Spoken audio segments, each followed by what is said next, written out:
Nabi Nuh adalah Rasul yang memiliki kefasihan dalam tutur kata yang tinggi. Beliau orang yang sangat fasih. Beliau cerdas, akalnya sehat, ya. Kemudian kreatif. Kita tahu beliau di dalam berdakwah tidak mengenal lelah, tidak mengenal siang, tidak mengenal malam, tidak yang sembunyi-sembunyi, juga tidak yang terang-terangan. Semuanya dilakukan oleh beliau.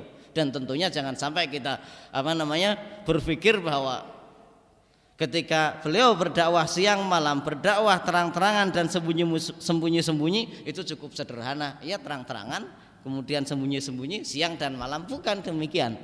Selama 950 tahun berarti itu beliau sudah melakukan segala hal, daya dan upaya untuk melakukan dakwah ilallah ta'ala untuk masyarakatnya. Semua hal dilakukan. Kalau kita bisa melihat, kita berkaca pada masa kita saat ini dengan berbagai modernitas dan juga sarana dan prasarana dakwah yang ada, beliau sudah lakukan, membuat kartu dakwah, membuat leaflet, membuat booklet, membuat flyer, membuat apalagi buku kecil, membuat radio, membuat macam-macam. Ya, semua sarana media sosial pun dilakukan. Ini kalau kita mengaca kepada kehidupan kita saat ini. Jadi bukan hanya sekedar karena kemudahan dakwah cukup dengan membuat status kita berharap semua orang berubah. Enggak bisa sedemikian mudahnya. Ya, di sana harus ada jamaiyah, di sana harus ada pertemuan offline, ada konsolidasi, ada koordinasi, ada macam-macam. Kita enggak hanya bisa mengundang mereka datang ke masjid, kemudian kita tunggu kalau datang kita adakan pengajian, kalau enggak ada ya sudah pengajian bubar. Enggak bisa seperti itu. Harus ada jemput bola. Kalau memang enggak mau hadir kecuali dikasih makanan, buat makanan. Kalau enggak mau hadir kecuali harus ada paket beras, kita buat paket beras. Ini sirran wa jahra, lailan wa nahara dilakukan. Beliau adalah seorang nabi dan rasul yang memiliki kreativitas yang sangat tinggi. Pemikirannya jauh ke depan, santun perilakunya. Beliau santun perilakunya, 950 tahun ejek, ditolak dakwahnya, beliau tetap tenang, ya. Kemudian sangat sabar tatkala harus berdebat sampai musuhnya, sampai masyarakatnya yang menjadi lawan debat beliau menyerah. Pada akhirnya nanti di akhir cerita justru para matunya lah yang mengatakan kita sudah berdebat terlalu lama. Begini aja deh, kalau memang mau turunkan azab untuk kami. Ini saking sabarnya beliau.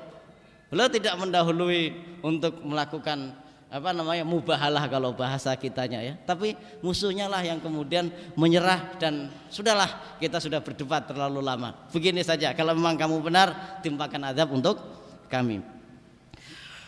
Memiliki kemampuan argumentasi yang kuat karena beliau Nabiullah Nuh ini juga diturunkan kepada orang-orang yang sebenarnya tingkat intelektualitasnya, tingkat akademisnya tinggi.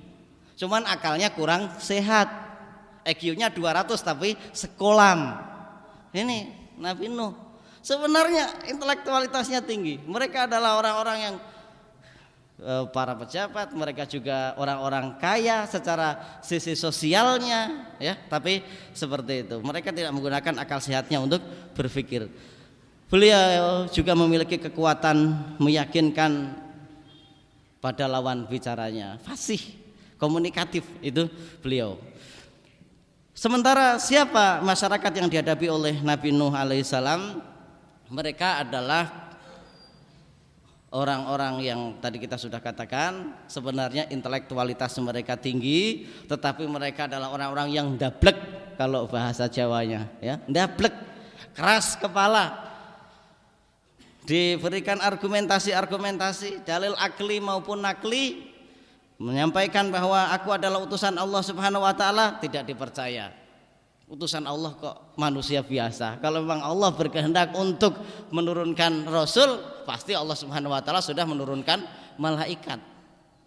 Ya, utusan Allah kok pengikutnya orang-orang yang lemah akalnya. Ini harus dipahami bahwa bukan berarti yang mengikuti para nabi dan rasul mereka orang yang lemah akalnya, tetapi lawan-lawannya lah yang membuat hoax. Sebenarnya mereka lah orang-orang yang cerdas, tetapi lawan-lawannya inilah yang kemudian membuat hoax bahwa para pengikut nabi dan rasul itu adalah mereka yang memiliki akal yang pendek.